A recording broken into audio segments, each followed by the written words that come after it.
आज का जो टॉपिक हमारा वो सिविल प्रक्रिया संहिता का टॉपिक है अपील। यानी अपील कैसे की जा सकती है, इससे संबंधित सारे जो क्वेश्चन है वो डिस्कस करेंगे हम आपके साथ। जो है देखिए, पहला जो प्रश्न है, देखिए सिविल प्रक्रिया संहिता की धारा 100 के अंतर्गत द्वितीय अपील कहां दायर की जा सकती है। यानी कि सिविल प्रक्रिया संहिता की जो है धारा 100 के अंतर्गत द्वितीय अपील कहां दायर की जा सकती है। ध्यान दीजिए आप। ए जिला न्यायालय, बी उच्च न्यायालय, सी उच्चतम न्यायालय, डी उच्च एवं उच्चतम न्यायालय दोनों। अब इसका आंसर बनेगा, देखिए बी यानी कि उच्च न्यायालय। आंसर बन गया हमारा बी। अब देखिए इसमें जो है सिविल प्रक्रिया संहिता 1908 की धारा 100 में द्वितीय अपील का प्रावधान किया गया है। द्वितीय अपील सदैव उच्च न्यायालय में दायर की जाती है। केवल विधि का सारवान प्रश्न होने पर ही द्वितीय अपील दायर की जाती है। वहीं पर देखिए, अगर हम जो है सीपीसी की धारा 100 के अनुसार, यानी 100 सब कॉलम 1 के अनुसार, उच्च न्यायालय के अधीनस्थ किसी न्यायालय द्वारा अपील में पारित प्रत्येक डिग्री की उच्च न्यायालय में अपील हो सकेगी यदि उच्च न्यायालय को यह समाधान हो जाता है कि उस मामले में विधि का कोई सारवान प्रश्न अंतर्निहित है। देखिए इसका आंसर बन गया हमारा बी। नेक्स्ट क्वेश्चन देखिए आपका, उच्च न्यायालय द्वारा द्वितीय अपील सुनवाई हेतु किस आधार पर प्रस्तुत की जाएगी। यानी कि उच्च न्यायालय द्वारा द्वितीय जो अपील है की सुनवाई किस आधार पर प्रस्तुत की जाएगी। ए पक्षीय पारित अपील डिक्री से, बी विधि एवं तथ्य के सारभूत प्रश्न से, सी उच्च न्यायालय के समाधान होने पर, डी जिला न्यायाधीश की प्रत्येक अपील डिक्री। देखिए इसका आंसर बनेगा हमारा ए, एक पक्षीय पारित अपील डिक्री से। देखिए इसमें देखिए, अगर हम बात करते हैं इसकी जो है सिविल प्रक्रिया संहिता 1908 की धारा 100 अपील से संबंधित है। वहीं पर देखिए धारा 100 सब कॉलम 2 के अनुसार एक पक्षीय पारित अपील डिक्री ही अपील उच्च न्यायालय में हो सकती है। द्वितीय अपील हमेशा विधि के सारवान प्रश्न पर ही होती है। मतलब देखिए आंसर बना हमारा ए, यानी इसका आंसर ए हो जाता है। नेक्स्ट, निम्नलिखित में से किस डिक्री के विरुद्ध अपील नहीं की जा सकती। यानी किस डिक्री के विरुद्ध अपील नहीं की जा सकती है। देखिए इसमें आंसर बनेगा, देखिए हमारा एक पक्षीय डिक्री, जिला न्यायालय द्वारा पारित डिक्री, पक्षकारों की सहमति से न्यायालय द्वारा पारित डिक्री, उच्च न्यायालय द्वारा पारित डिक्री। देखिए इसमें आंसर बनेगा आपका सी, सी यानी कि पक्षकारों की सहमति से न्यायालय द्वारा पारित डिक्री। अब देखिए सिविल प्रक्रिया संहिता की जो धारा 96 सब कॉलम 3, यानी 96 सब कॉलम 3 के अगर हम अनुसार जो है पक्षकारों की सहमति से जो डिक्री न्यायालय ने पारित की है उसकी कोई अपील नहीं होगी। मतलब समझिए सीपीसी की धारा 96 सब कॉलम 3 के अनुसार पक्षकारों की सहमति से जो डिक्री न्यायालय ने पारित की है उसकी अपील या उसकी कोई अपील नहीं होगी।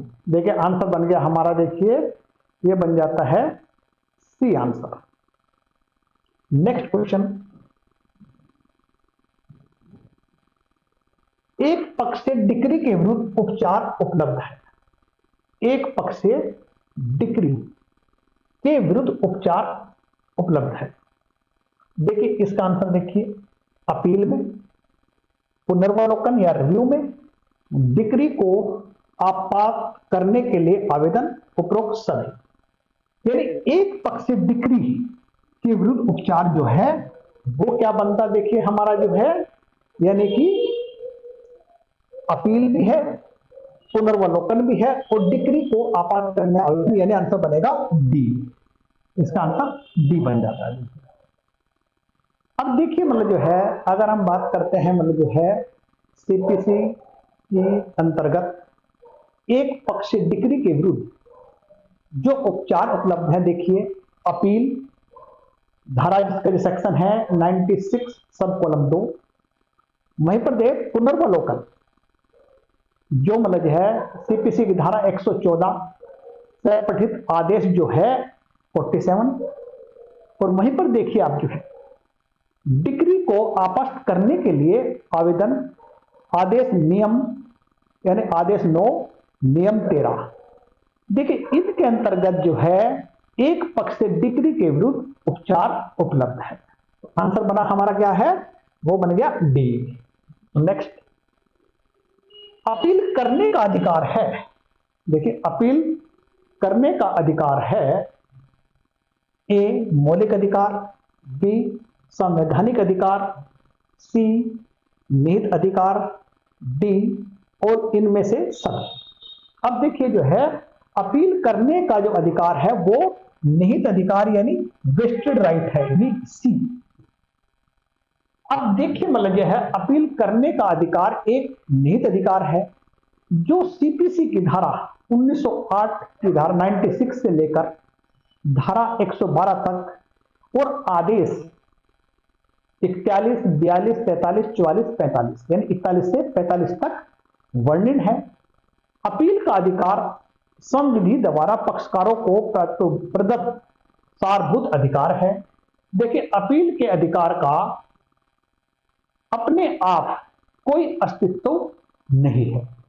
यह देखिए अपील का अधिकार या अपील के अधिकार का अपना आप में कोई अस्तित्व नहीं है यदि उसे किसी संविधि द्वारा प्रदान नहीं की गई है। अपील के अधिकार को प्रथम न्यायालय में वाद दाखिल करते समय उपलब्ध अधिकारों द्वारा सीमित नहीं किया जा सकता है। अपील का अधिकार किसी पक्षकार में उस दिन निहित हो जाता है जिस दिन वह वाद संस्थित करता है। मतलब समझिए हमारा जो सी आंसर है। नेक्स्ट, सिविल प्रक्रिया संहिता के अंतर्गत पारित प्रारंभिक अज्ञप्ति या डिक्री को, अब देखिए इसमें जो है आंसर जो है बिना अंतिम अज्ञप्ति हेतु प्रतीक्षा किए अपील में चुनौती दी जा सकती है। यानी कि सिविल प्रक्रिया संहिता के अंतर्गत पारित प्रारंभिक अज्ञप्ति या डिक्री को बिना अंतिम डिग्री हेतु प्रतीक्षा किए अपील में चुनौती दी जा सकती है। आंसर बना हमारा ठीक। अब देखिए जो है इसका जो आंसर हमारा देखिए आप जो है सिविल प्रक्रिया संहिता की धारा 1908 की जो धारा है 96 सब कॉलम 1 में यह प्रावधान किया गया है कि ऐसी प्रत्येक डिग्री यानी प्रत्येक मतलब प्रारंभिक या अंतिम डिग्री, ऐसी प्रत्येक डिग्री प्रारंभिक या अंतिम डिग्री जो आरंभिक अधिकारिता के प्रयोग करने वाले किसी न्यायालय द्वारा पारित की गई, अपील उस न्यायालय में ही होगी जो ऐसे न्यायालय के विनिश्चयों की अपील को सुनने के लिए प्राधिकृत है।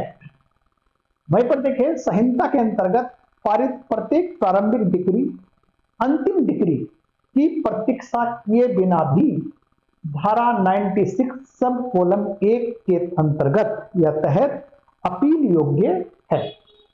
देखिए इसका आंसर बना हमारा ए, यानी आंसर बन जाता हमारा ए। नेक्स्ट, द्वितीय अपील में साक्ष्य की पुनः विवेचना है, एक अनुज्ञेय या permissible, be subject to revision पुनरीक्षण के अध्ययन, सी नॉट परमिसेबल या अनुज्ञेय, डी इनमें से कोई नहीं।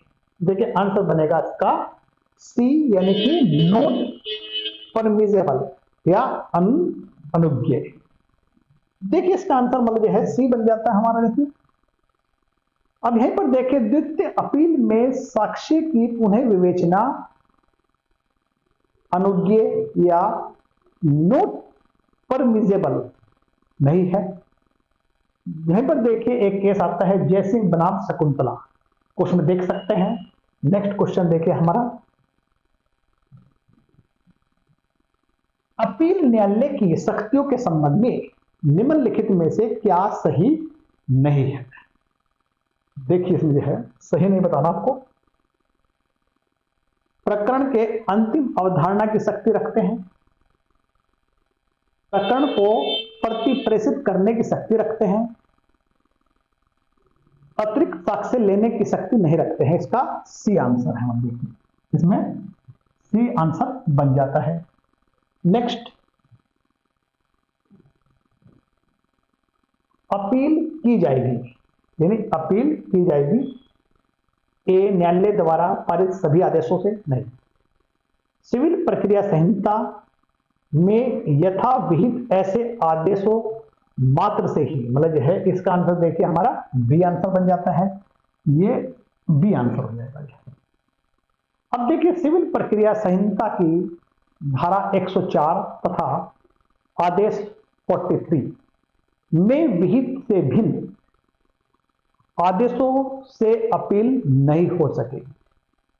मतलब समझिए एक तरह से देखिए जो है कि सीपीसी की धारा 104 तथा आदेश 43 में विहित जो है उससे भिन्न आदेशों से अपील नहीं हो सके। आंसर बना देखिए हमारा इसका बी आंसर है। नेक्स्ट क्वेश्चन देखिए आपका जो है, निम्नलिखित में से कौन सा आदेश अपील योग्य है? कौन सा आदेश अपील योग्य है? देखिए धारा 35 के अधीन आदेश, धारा 35A के अधीन आदेश। देखिए इसका आंसर बनेगा हमारा बी यानी धारा 35A के अधीन आदेश अपील योग्य है। वहीं पर देखिए सीपीसी की धारा 104 तथा आदेश 43 में उन आदेशों का उल्लेख किया गया है जो अपील योग्य है। किसमें? धारा 104 व आदेश 43 में।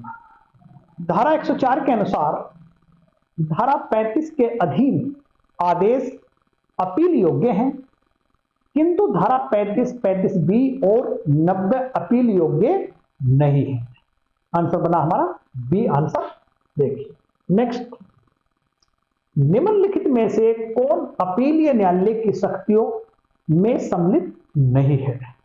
मतलब देखिए अपीलीय न्यायालय की शक्तियों में सम्मिलित नहीं है, ये देखना इसको है।